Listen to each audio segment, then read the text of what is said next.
आपल्या लोकांची आपली वाहिनी एबीडी न्यूज मराठी। मावळ तालुक्यात आज एक मोठी दुर्घटना घडली असून कुंडमाळा येथे इंद्रायणी नदीवरील जुना पूल कोसळल्याची घटना घडली। प्राथमिक माहितीनुसार 25 ते 30 पर्यटक नदीत बुडाल्याची भीती व्यक्त करण्यात येत आहे। घटनास्थळी तळेगाव पोलीस, पिंपरी चिंचवड अग्निशामक दल, PMRDA अग्निशामक दल, लष्कराचे NDRF टीम घटनास्थळी दाखल झाली आहे। तसेच अपघातातील जखमी आणि मृतदेह नेण्यासाठी रुग्णवाहिका ही घटनास्थळी दाखल झाल्या आहेत।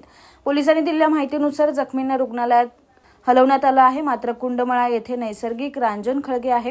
नदीच्या प्रवाहामध्ये रांजण खळले असल्याने पाण्याचा प्रवाह अधिक असल्यानंतर त्या ठिकाणी जखमी किंवा मृतांचा शोध घेणे अवघड असल्याची शक्यता वर्तवली जात आहे। पुलाचा भाग बाहेर काढण्यासाठी प्रयत्न मावळ परिसरामध्ये करण्यात आले आहे।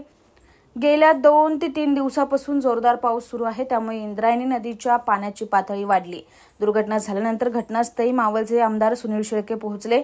घटनास्थळी क्रेन पाचारण करण्यात आली आहे। पाण्यात कोसळलेला पुलाचा लोखंडी भाग काढण्यासाठी प्रयत्न सुरू आहे।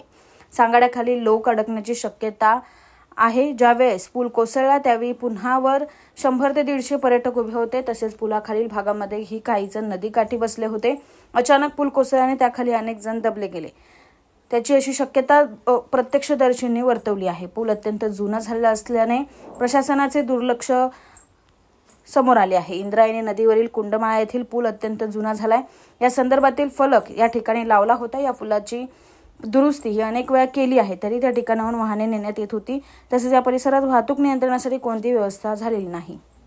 आपल्या एबीडी न्यूज मराठी या YouTube चॅनलला सबस्क्राइब करा। तसेच तुमच्या आजूबाजूच्या परिसरात घडणाऱ्या घटना आमच्यापर्यंत पोहोचवण्यासाठी व जाहिरातीसाठी एबीडी न्यूज मराठीला संपर्क साधा 9765529008 आणि 9370508280।